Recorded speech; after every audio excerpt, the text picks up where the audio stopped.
You're tuned in to Hangout Radio, powered by the Sound of Mobile 92 Zoo.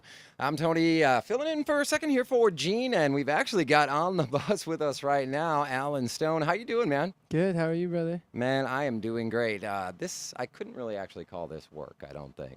No, it's quite far from work, I think.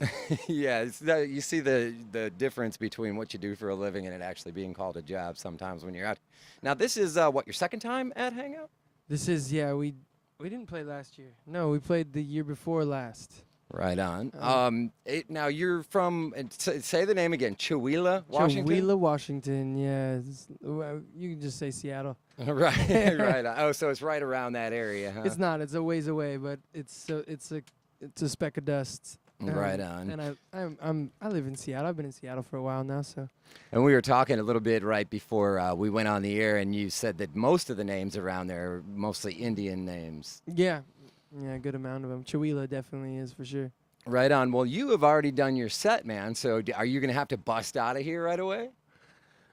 Pretty soon, because lunch I think is over in like 20 minutes, and I'm starving.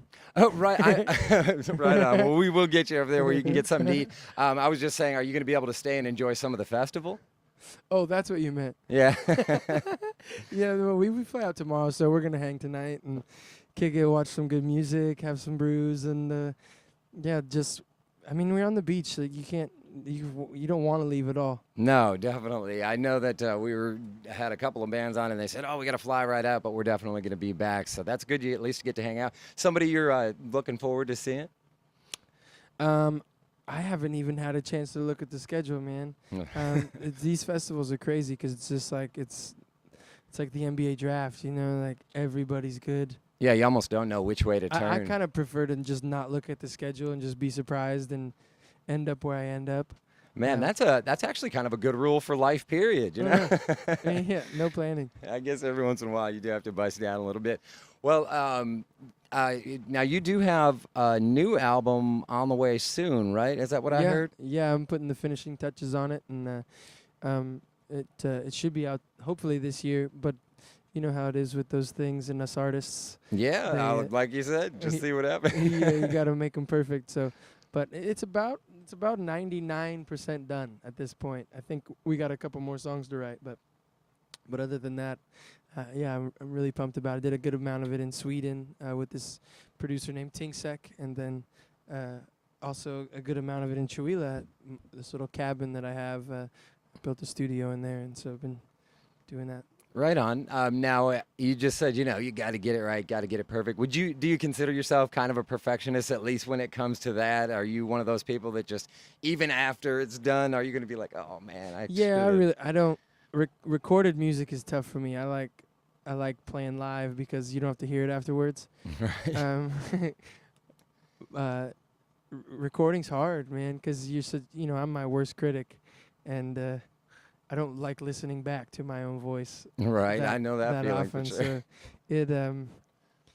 So it's a lot of fun. It's a good growth experience for me. I'm evolving and adapting, but I'm definitely proud of the recordings that we've done so far and the ones that will be released. Yeah.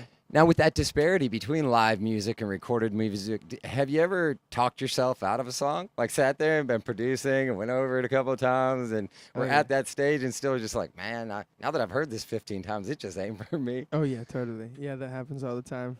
Right. It's like, what was I thinking with this song? Now, as far as this is one thing that always kind of interests me and everything. How is that process for you? I mean, are you you get a beat and something in your head, or is it the feedback from these live shows and stuff like that is your inspiration for your music? Yeah, I think it all comes from. I think music's really just all recycled, and so you pull from the sources that raised your musical prowess, I think.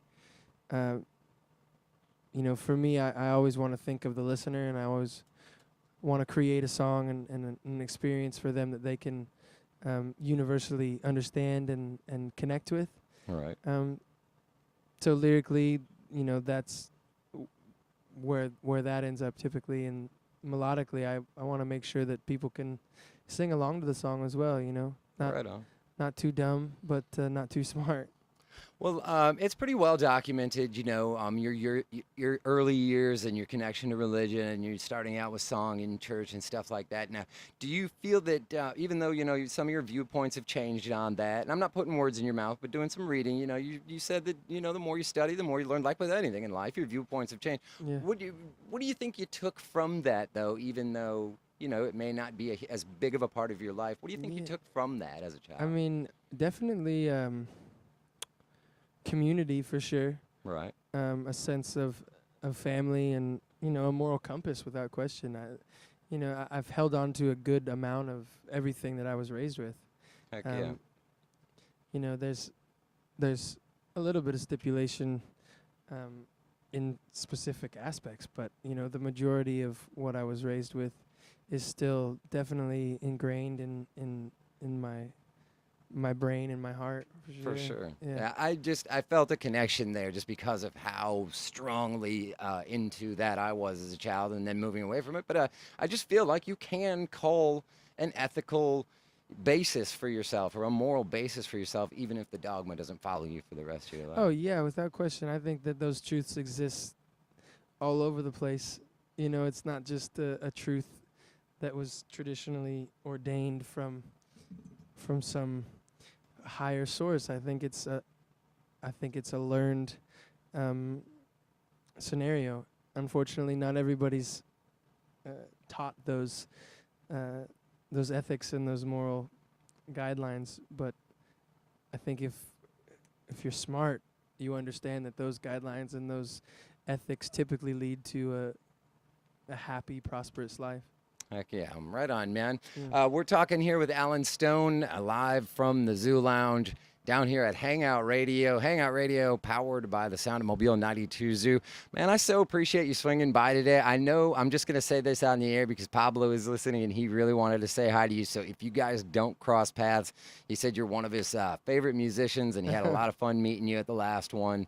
And so we'll throw that in there. And thanks again for swinging by the Zoo Lounge, man. Yeah, man, no problem. Thanks for having me. It's All always right, a pleasure. cool. Well, maybe we'll go crack open one of those beverages here in a minute. I like that idea. Sweet. Stay tuned for more cool stuff from Hangout Music Fest 2014 right here on Hangout Radio, powered by the Sound of Mobile 92 Zoo.